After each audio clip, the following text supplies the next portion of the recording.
कहानी किला डरावना है। यह एक सर्दी की रात थी। जयपुर के पास स्थित एक पुराने किले के बारे में कुछ अजीब सी अफवाहें चल रही थी। कहा जाता था कि किले में रात के समय अदृश्य आवाजें सुनाई देती थी, दीवारों पर खून के धब्बे दिखाई देते थे और लोग जो किले में घुसे थे कभी बाहर नहीं आए। कुछ सालों से वहां कोई भी नहीं जाता था और वह किला केवल अंधेरे और डर का प्रतीक बन गया था। किले का नाम था किला हसीपुर और इस किले के बारे में ऐसी डरावनी बातें सुनकर बहुत से लोग दूर से ही इसे देखने का ख्याल छोड़ देते थे। लेकिन एक दिन 4 दोस्तों का ग्रुप, जिन्हें रहस्य और डरावनी कहानियों में रुचि थी, ये तय करता है कि वे उस किले में जाएंगे और उस रहस्य का पर्दाफाश करेंगे। विवेक एक साहसी और जिज्ञासु लड़का, जो रहस्य को सुलझाने के लिए किसी भी हद तक जा सकता था। निखिल विवेक का बचपन का दोस्त, थोड़ा डरपोक लेकिन फिर भी साहसिक कार्यों में रुचि रखता है। अंजलि एक शिक्षिका, जो रहस्य और विज्ञान के बीच संतुलन बनाती थी और जो चीजों को तर्क के आधार पर समझना चाहती थी। साक्षी एक महत्वाकांक्षी और बुद्धिमान लड़की, जो कहानियों और ऐतिहासिक तथ्यों के प्रति बेहद आकर्षित थी। किले का रहस्य। किले के आसपास की धरती बहुत ही खौफनाक थी और इसके प्रवेश द्वार के पास की दीवारों पर अजीबोगरीब चित्र उकेरे गए थे। इसके अलावा किले में एक पुरानी पुस्तक का जिक्र किया जाता था, जिसे पुस्तक के रूह कहा जाता था। ये पुस्तक एक खतरनाक अंधेरे शक्ति का स्रोत थी, जिसे किले के राजा ने जानबूझकर बंद कर दिया था ताकि ये पूरी दुनिया को तबाह न कर दे। जब चारों दोस्त किले में प्रवेश करते हैं तो सबसे पहले उन्हें अंदर की संकरी गलियों में एक गहरी खामोशी मिलती है। अचानक कहीं दूर से एक खौफनाक चीख सुनाई देती है। वे डर से कांपते हुए आगे बढ़ते हैं और जब वे किले के अंदर के सबसे अंधेरे हिस्से में पहुंचते हैं तो वे महसूस करते हैं कि कोई उनकी पीछा कर रहा है। किले के अंदर जैसे ही वे एक पुराने कक्ष में प्रवेश करते हैं, वहां एक पुराना आईना दिखाई देता है जो बिल्कुल जंग से ढका हुआ होता है। अंजलि, जो सबसे तर्कशील थी, उस आईने को छूने की कोशिश करती है, लेकिन जैसे ही उसने उसे छुआ, अचानक कक्ष का दरवाजा बंद हो जाता है और सब अंधेरे में डूब जाते हैं। तभी आईने में एक अजीब सी छाया दिखने लगती है। ये छाया किसी इंसान जैसी नहीं, बल्कि एक भूतिया रूप थी जो उन्हें घूर रही थी।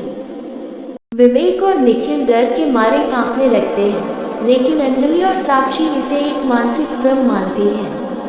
लेकिन जैसे ही वे कक्ष से बाहर निकलने की कोशिश करते हैं, दरवाजा अचानक खुलता नहीं। यहाँ तक कि बाहर का रास्ता भी अजीब सा लगने लगता है। आखिरकार वे किले के भीतर एक गुप्त कमरे में पहुँचते हैं, जहाँ पुस्तकें रूह रखी होती है। जैसे ही यह पुस्तक खोली जाती है, कमरे में हवा तेजी से बहने लगती है और दीवारों पर खून के निशान दिखाई देने लगते हैं। पुस्तक के पन्नों पर ऐसी बातें लिखी होती हैं जो किसी भी मनुष्य को पागल बना सकती हैं। साक्षी, जो इस सब को समझने की कोशिश करती है, अचानक महसूस करती है कि वे किसी बड़े खतरनाक जाल में फंस गए हैं। ये पुस्तक उन आत्माओं का एक कैटरेज थी जो इस दुनिया में जीवित नहीं थी। अब वे आत्माएं जो किले में मर चुकी थी, उनकी शक्ति का शिकार बनने के लिए तैयार थी। जैसे ही पुस्तक का अगला पन्ना पलटता है, किले की दीवारों पर एक और भयावह दृश्य दिखाई देता है। एक दैवीय चमत्कार। जब सब कुछ खत्म हो चुका लगता है और वे महसूस करते हैं कि वे मृत्यु के मुहाने पर हैं, तभी अचानक एक तेज रोशनी का उजाला कमरे में भर जाता है। ये रोशनी एक चमत्कारी शक्ति से निकलती है जो किले की उस आत्मा को शांत कर देती है जिसने इतना आतंक मचाया था। यह एक दैवीय शक्ति थी जो सदियों पहले उस किले में मरने वाले एक संत के द्वारा छोड़ी गई थी। संत ने इस किले के भीतर अपनी जान की कीमत पर यह शक्ति छोड़ी थी ताकि कोई भी अज्ञानी व्यक्ति पुस्तक को खोलने से पहले इसका सामना न कर सके।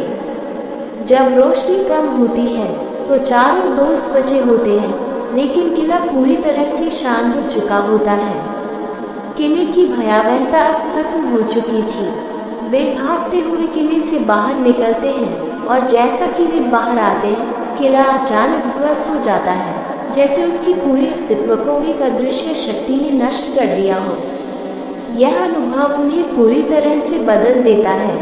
वे समझते हैं कि दुनिया में ऐसी शक्तियाँ हैं जिन्हें इंसान का ज्ञान और विज्ञान नहीं समझ सकते। हालांकि उन्होंने किले का रहस्य सुलझाया था, लेकिन जो असली चमत्कार हुआ वह किसी और दुनिया की शक्ति का परिणाम था। किले का रहस्य सुलझाने के बाद वे वापस अपने घर लौट आते हैं, लेकिन उनके दिमाग में एक सवाल बाकी रह जाता है, क्या वह चमत्कार सच में दैवीय था या किले में कुछ और भी था जो उन्हें अब तक नहीं देखा था? क्या वे कभी फिर से उस किले के पास जा पाएंगे?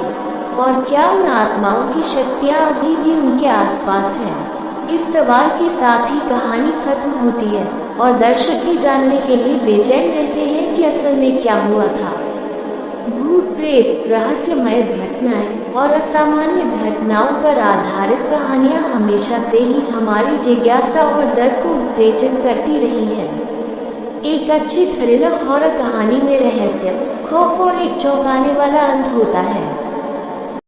If you like this story, please subscribe, like, share and comment. Thanks for watching.